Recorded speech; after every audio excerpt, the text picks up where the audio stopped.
Donc bonjour tout le monde, je m'appelle Romain, je suis ingé Linux embarqué et noyau chez Bootlin depuis environ un an et je voudrais vous parler un peu de sysfs, donc que vous connaissez probablement, mais qui est donc ma partie préférée de Linux en général, enfin d'un système Linux. Et donc ça va être à la fois un talk en mode présentation et un peu une démo où je vais un peu naviguer dans sysfs et vous montrer des trucs, donc je vais faire de mon mieux pour essayer de switcher vite. Donc sysfs, si jamais pour ceux qui connaissent pas, c'est ce qu'on appelle un pseudo file system ou un virtual file system. Donc c'est un système de fichiers qui en surface ressemble à n'importe quel autre, mais qui en fait va exposer des structures de données internes au noyau, au user space. Et donc il y a beaucoup de choses à dire sur sysfs, beaucoup de composants différents. Donc j'en ai listé quelques-uns ici. Mais pour ce talk, je vais seulement pouvoir vous parler d'une petite partie, précisément la partie qui décrit la hiérarchie des devices, donc l'arbre de périphérique du système. Et encore, donc, je vais vous faire un peu une présentation générale de comment aborder cette partie-là de sysfs, mais sans trop rentrer dans les détails non plus. Donc pour commencer, une device dans Linux, bon, ça représente une ressource hardware. Ça peut être assez large. Par exemple, un capteur de température. Toutes ces devices, donc chaque device qui est ajouté au système, elle va avoir un répertoire créé dans 6 devices. Et dans chacun de ces répertoires, on va avoir plusieurs fichiers qui correspondent aux attributs sysfs de la device et qu'on peut lire et écrire, et pour certains écrire, mais pas tous. Et la composition de ces dossiers va vachement varier selon les devices. Donc ça peut être un peu dur de s'y retrouver, c'est pour ça aussi que je voulais faire ce talk. Donc, je vais commencer un peu la partie démo par vous montrer à quoi ça ressemble 6 devices. Donc dites-moi si vous voyez pas assez ce qu'il y a écrit dans le terminal, surtout au fond. Je vais essayer de faire ça en parlant dans le micro en même temps, ça va pas forcément être facile, mais bon. Donc, on va taper à une main. Donc là, on est dans 6 devices. Ça c'est un tiré. Voilà. Donc vous voyez, tout ça c'est pas forcément très parlant, hein. Et c'est pas forcément la meilleure manière d'aborder sysfs et l'arbre de device. Tout ça c'est des devices soit qui ont pas de parents, donc qui sont à la racine de la hiérarchie de fichiers, soit c'est pas du tout des devices, ça peut être des répertoires créés par des sous-systèmes dans le kernel comme ça. Et on peut reconnaître les devices à leur fichier uEvent. C'est le seul attribut sysfs que toutes les devices vont avoir, sans exception. Tous les autres, ils peuvent être ou ne pas être présents. Donc, je vais chercher, alors je vais juste poser le micro le temps de taper la commande. On va chercher un capteur de température.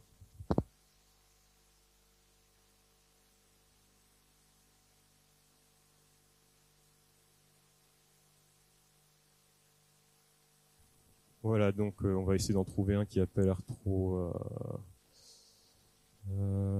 voilà, ça c'est bien. Donc ici, vous voyez qu'on a un répertoire qui correspond à une device qui s'appelle HWMON3. Donc c'est Hardware Monitoring 3, c'est la classe des devices, des capteurs typiquement. Donc on va aller là-dedans. Je vais essayer d'aller un peu vite parce qu'après j'ai d'autres choses à dire.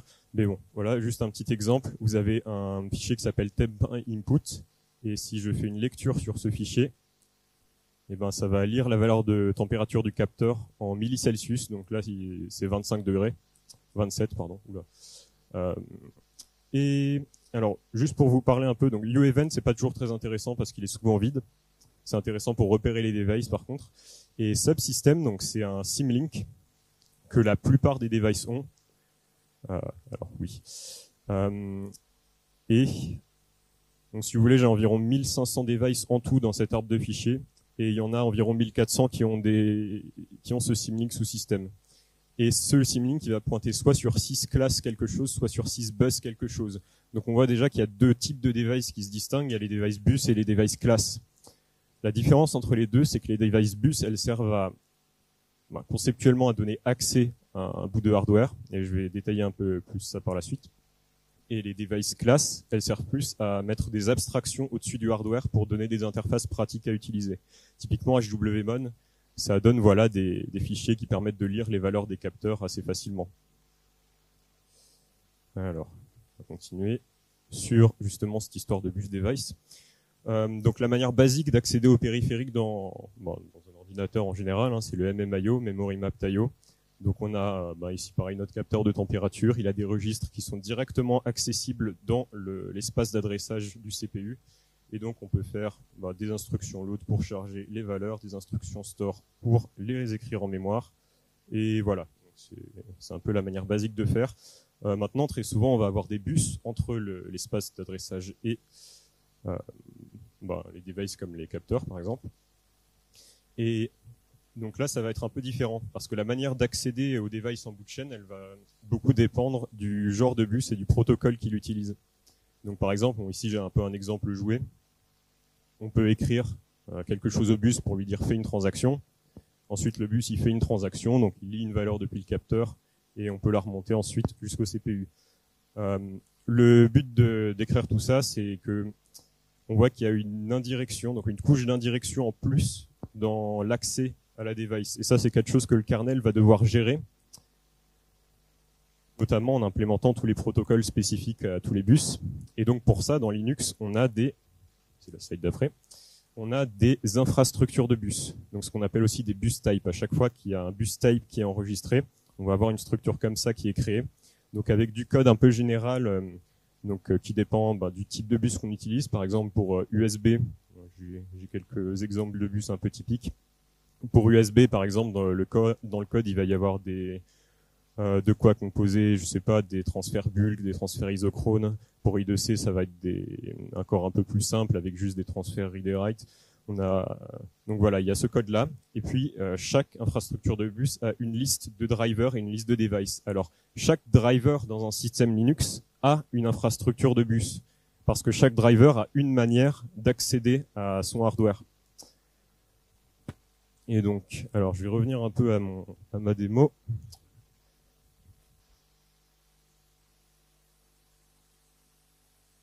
Voilà, donc là on a l'exemple de l'infrastructure de bus USB. Vous voyez qu'il y a un dossier device, un dossier driver.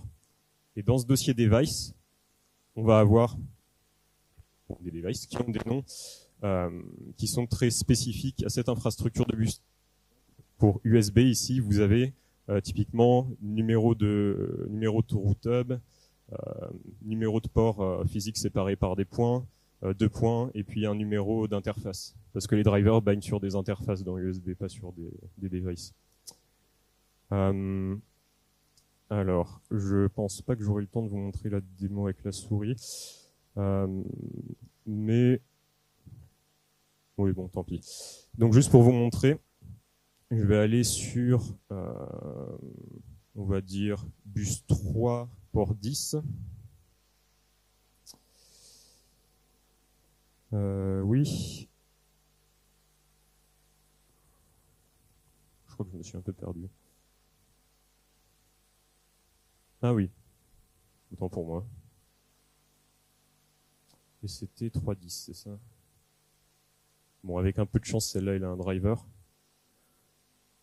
Voilà. Donc ici, on a un driver, donc il y a un Symlink. Et on voit que ça pointe vers 6 bus USB driver.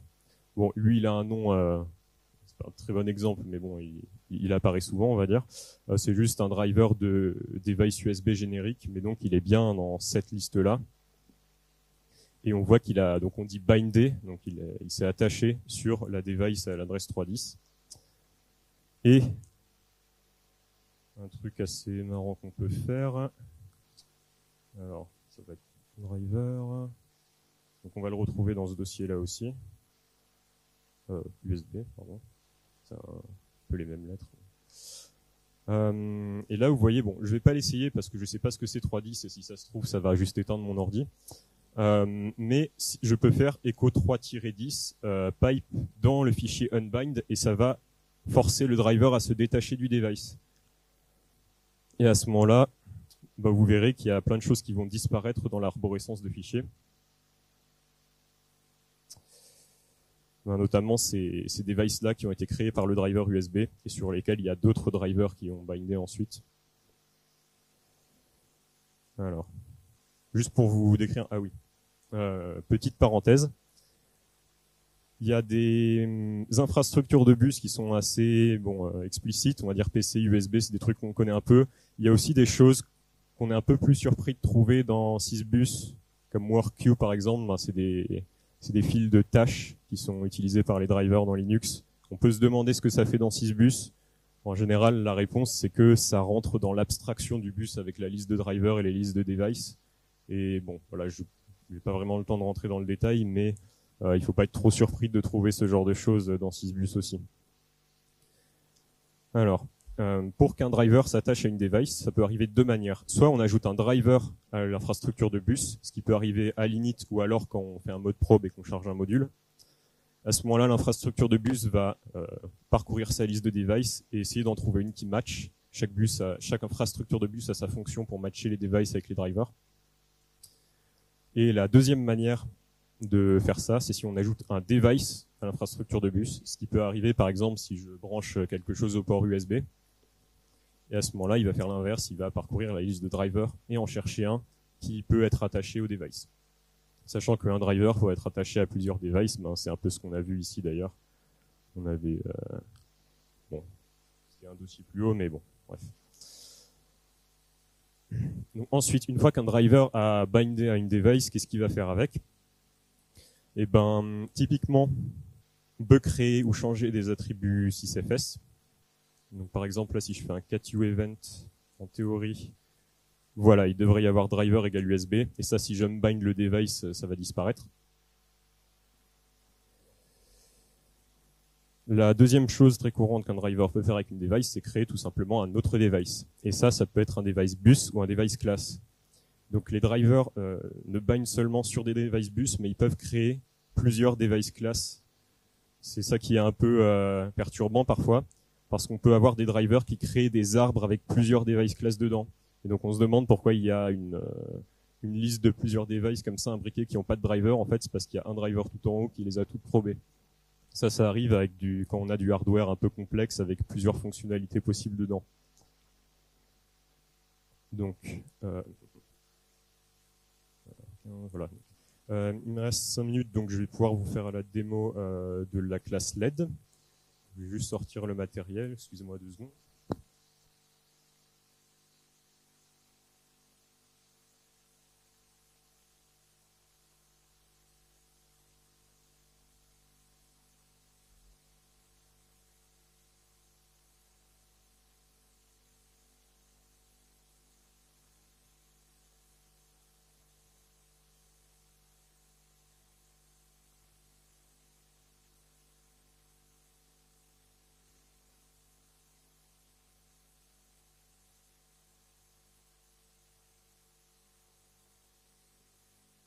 Ah, donc là, vous pouvez vous voir.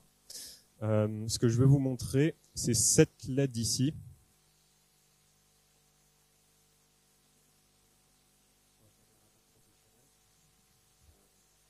Donc on va aller dans cette classe.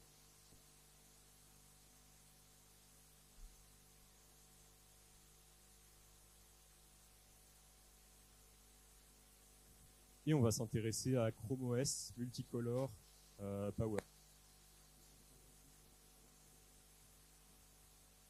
Pour dire que voilà, si jamais vous prenez un framework, il y a des LED multicolores qui viennent avec. Donc, là pour l'instant, comme on a vu, on est sur cette position-là. Si je fais un écho,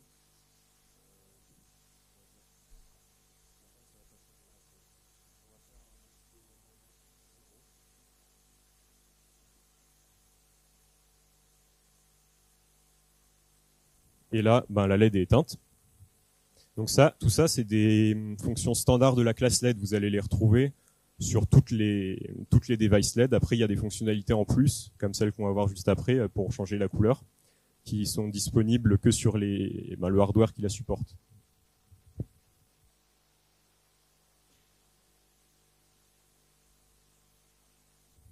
Voilà. C'est assez extra, mais donc ça, c'est une technique assez intéressante. Si jamais vous avez des fichiers dans sysfs et que vous savez pas trop à quoi ça sert ou quel genre de valeur ils peuvent prendre, ça peut être souvent utile de faire un cat soit sur le fichier lui-même, soit sur un fichier qui ressemble un peu, Et souvent, vous allez avoir des informations comme ça qui vont venir pour vous expliquer, bon, sommairement, mais vous expliquer quand même ce que vous pouvez envoyer dans le fichier. Donc ici, par exemple, si je veux une couleur ambre,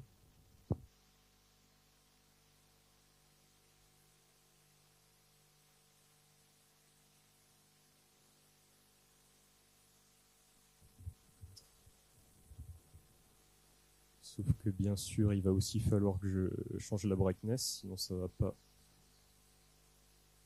Voilà. Et voilà, on a une couleur ambre. Dernière petite chose, et après j'arrête de vous embêter avec ma LED multicolore. Le fichier trigger, il est assez intéressant dans la classe LED parce qu'il permet de binder des événements un peu arbitraires de votre système sur des LED. Donc c'est voilà, c'est de la customisation potentiellement assez intéressante. Alors USB host, ça peut être intéressant. Le problème, c'est que ça va flasher très très vite, donc j'espère que ça sera visible à la caméra, sinon tant pis. Donc ici, vous voyez, c'est un peu ce que j'ai dit plus tôt. Si je fais 4 triggers, je peux voir ce que je peux envoyer dans ce fichier-là. Et là, alors on le voit un tout petit peu, la caméra a un peu de mal, mais c'est en train de flasher très très vite parce que en fait, je suis en train d'envoyer un flux vidéo dans le port USB. Du coup, bon, voilà. Bon, on va laisser ça comme ça. Hein. Et c'est tout pour moi. Donc merci beaucoup. Et si vous avez des questions, eh ben, allez-y.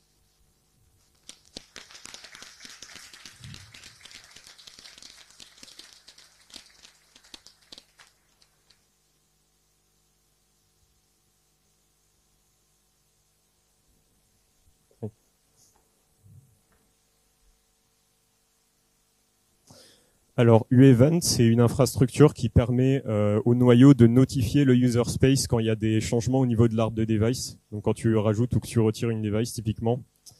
Et dedans, il va y avoir des attributs qui vont servir au user space, alors notamment pour les fameuses règles UDEV qu'on peut définir dans UTC udevrules.d. Le user space va donc pouvoir lire ces fichiers et déduire des choses sur le hardware, mais en fait, le contenu est assez variable. Ça dépend vraiment du sous-système dans lequel se trouve la device. Par exemple, si c'est une device associée à une char dev, tu vas avoir le numéro mineur, le numéro majeur. Si c'est une device USB, tu vas avoir le vendor ID, product ID. Donc c'est vraiment un contenu variable. Voilà.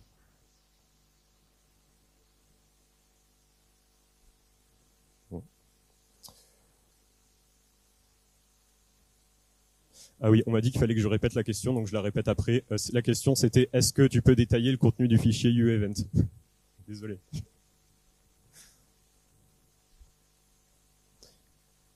Et s'il n'y a pas d'autres questions, ben, merci pour votre attention. Voilà.